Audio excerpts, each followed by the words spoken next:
आज एक बहुत ज़बरदस्त चीज़ हम लोग सीखेंगे और इससे रेलवे में कैसे क्वेश्चन आए थे ये भी हम लोग जानेंगे। तो देखिए, कोई भी 2 अंकों की संख्या आप अपने दिमाग में सोचिए, कोई भी 2 अंकों की। जैसे मान लीजिए हमारे दिमाग में आया है 73, आपके दिमाग में जो आया आप वो लिखिए।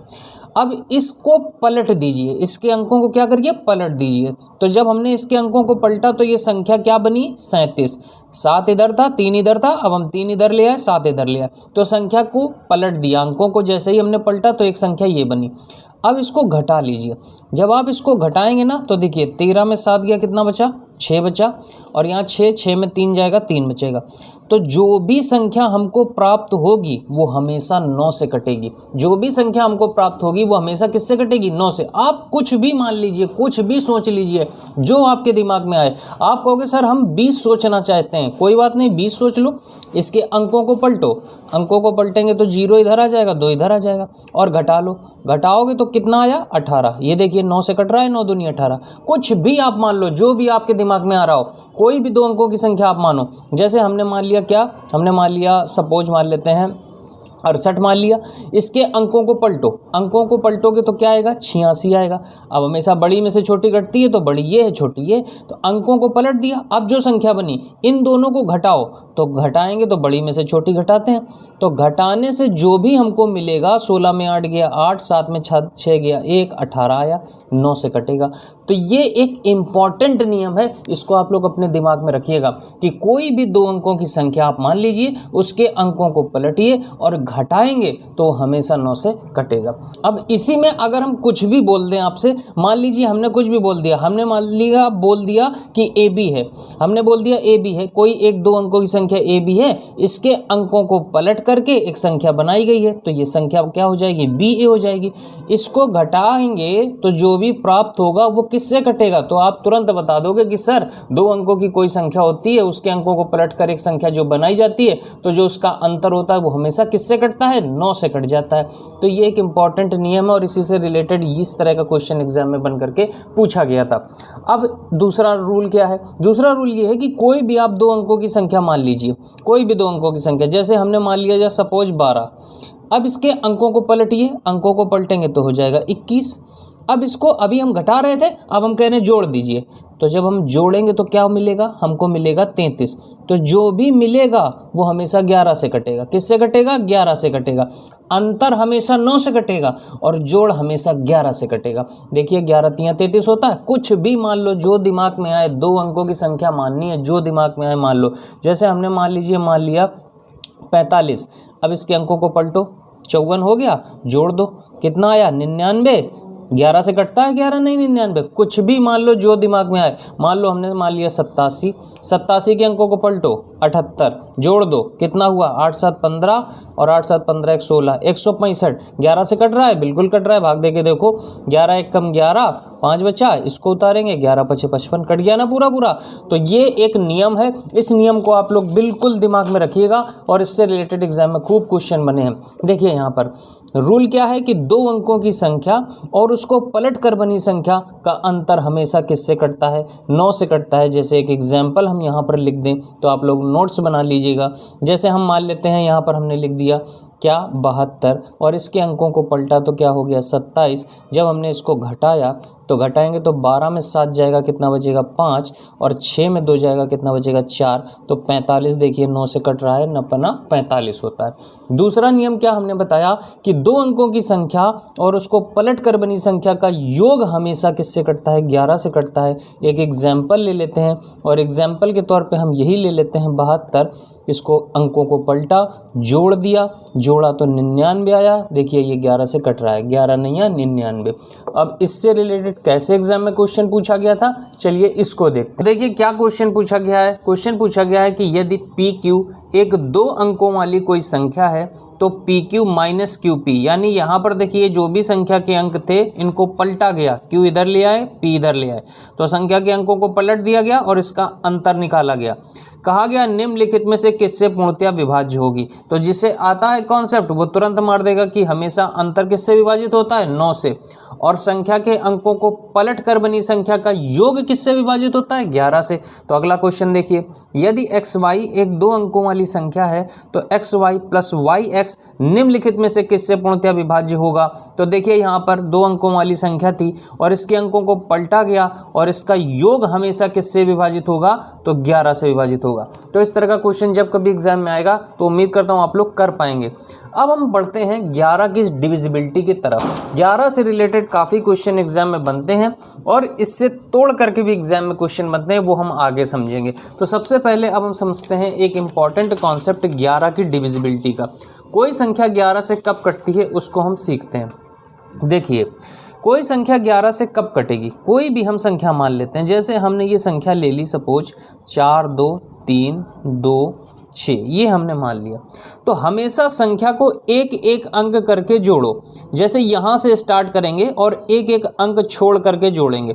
इस अंक को हमने छोड़ा, यहाँ पर जोड़ा, फिर इस अंक को हमने छोड़ा, इसको जोड़ा। तो ऐसे जोड़ेंगे 4 + 3 + 6, ऐसे जोड़ेंगे, ठीक है।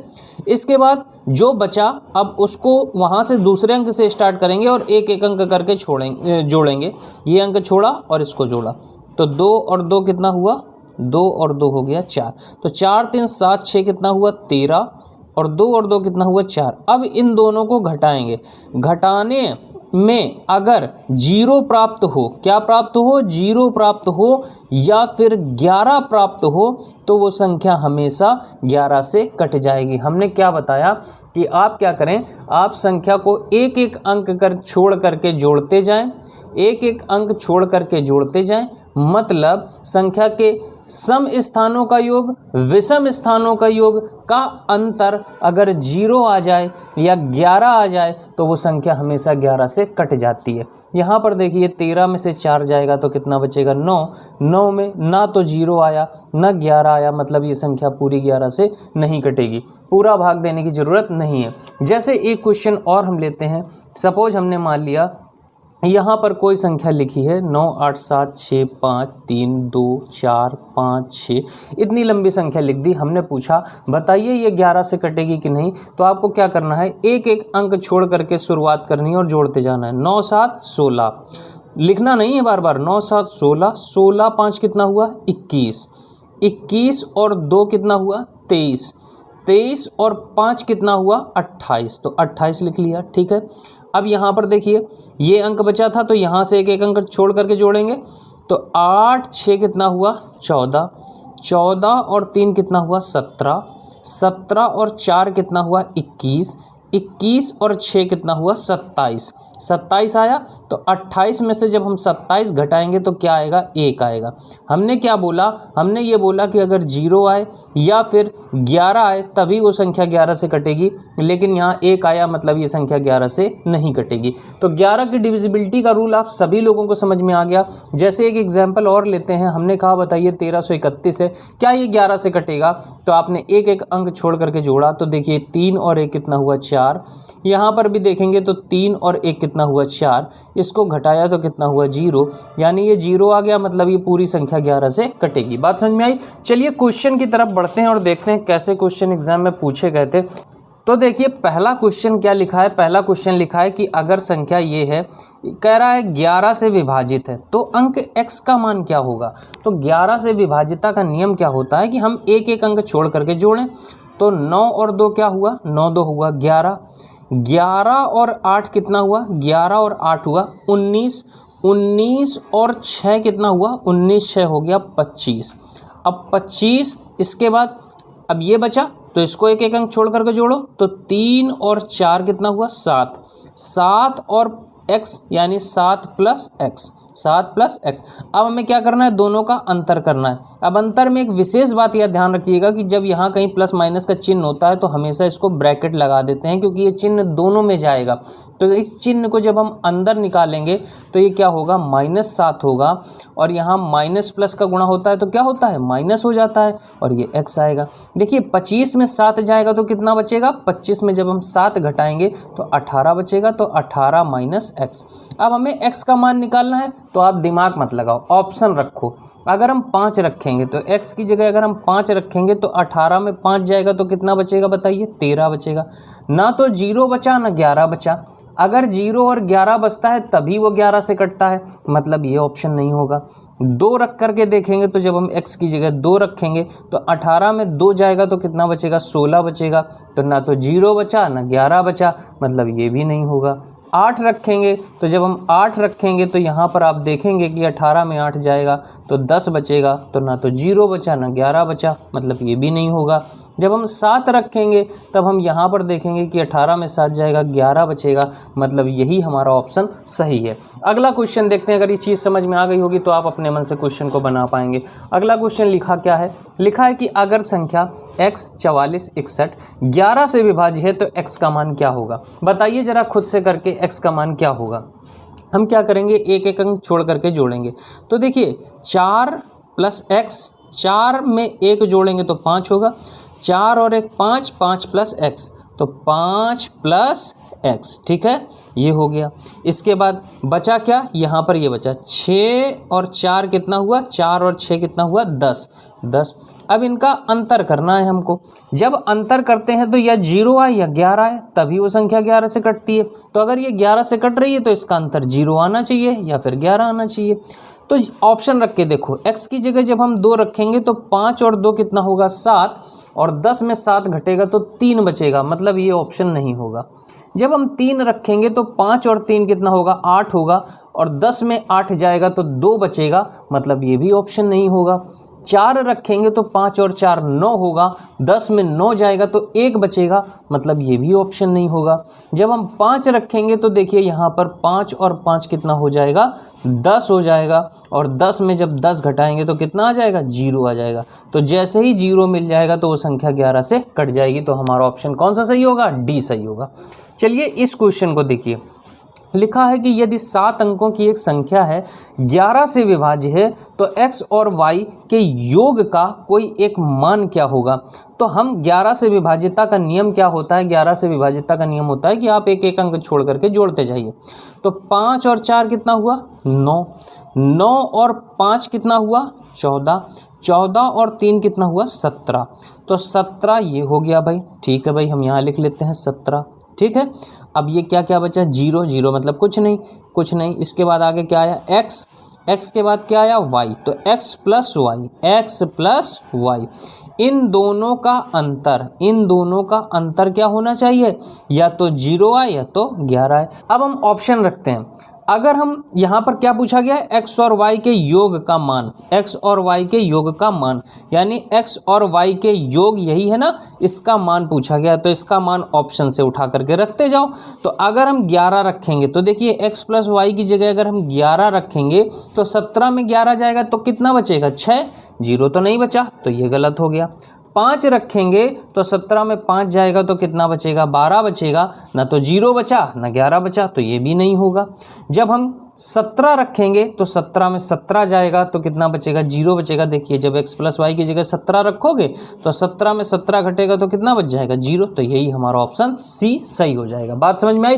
देखिए यहाँ 7 भी रखोगे तब भी 10 हो जाएगा। तो ये आपको दिमाग में रखना है कि 11 से डिविजिबिलिटी के रूल में कि सम स्थानों का योग विषम स्थानों के योग का अंतर अगर 0 है या 11 है तो वो संख्या 11 से कट जाएगी। जैसे यहाँ पर एक क्वेश्चन लिखा हुआ है, ये थोड़ा अलग है। इसमें कह रहा है निम्न में कौन सी संख्या ऐसी है जो 9 से भी कटेगी और 11 से भी कटेगी। तो सबसे पहले हम चेक कर लें 11 से, क्योंकि हमने अभी 11 को पढ़ा है। तो 11 से डिविजिबिलिटी का रूल क्या होता है कि एक एक अंक जोड़ो छोड़ करके। तो 2 और 7 कितना हुआ, 9, 9 और 1 कितना हुआ, 10, ठीक है। यहाँ पर देखिए 7 और 2 कितना हुआ, 9, 9 और 8 कितना हुआ, 17। आप बड़ी में से छोटी वैल्यू घटा लो। 17 में से 10 घटाएंगे तो कितना आएगा, 7। 7 आया, मतलब ये 11 से नहीं कटेगा। 11 से कटने का नियम क्या होता है, ये अंतर कितना आना चाहिए, 0 या फिर 11 आना चाहिए, तभी वो संख्या 11 से कटती है। यहाँ पर देखेंगे तो 1 के 0 जोड़ेंगे तो 1 ही रहेगा, और इसके बाद फिर यहाँ 8, तो 8 और 1 कितना हुआ, 9। अब यहाँ देखिए ये भी कितना होगा, 9, तो 9 में 9 घटाएंगे तो कितना हो जाएगा, 0। अंतर 0 आया, मतलब ये संख्या 11 से कटेगी। अभी इसको टिक मत कर देना, क्योंकि अभी 9 से भी चेक करना पड़ेगा। यहाँ पर देखिए 1 और 3 कितना हुआ 4, 4 और 5 कितना हुआ 9, और यहाँ देखिए 2 लिखा है, ये 4 लिखा है, तो 2 और 4 कितना हुआ 6, तो 9 में 6 घटाओगे तो कितना बचेगा 3, मतलब ये संख्या भी 11 से नहीं कटेगी। यहाँ पर देखते हैं तो 1 और 1 कितना हुआ 2, 2 और 9 कितना हुआ 11, तो 11 हो गया। इसके बाद एक अंक छोड़ करके जोड़ो, 8 और 9 कितना हुआ 17, 17 और 8 कितना हुआ 25, 25 में जब आप 11 घटाओगे तो कितना आएगा 14 आएगा, मतलब ये संख्या भी नहीं है। तो हमारा केवल एक ही ऑप्शन 11 से कट रहा है, तो यही हमारा सही हो जाएगा। आप 9 से भी चेक कर सकते हो, तो यहाँ पर देखोगे कि ये 9 हट जाएगा और 8 और 1 कितना होगा 9। संख्या के अंकों का योग अगर 9 से कटता है तो वो संख्या भी 9 से कटती है। ये चीज़ हमने पिछली क्लास में सिखाई थी। तो उम्मीद करता हूँ कि आज का ये छोटा सा कॉन्सेप्ट आप सभी को समझ में आया होगा। मिलते हैं अगली क्लास में। बाय बाय, टेक केयर, जय हिंद।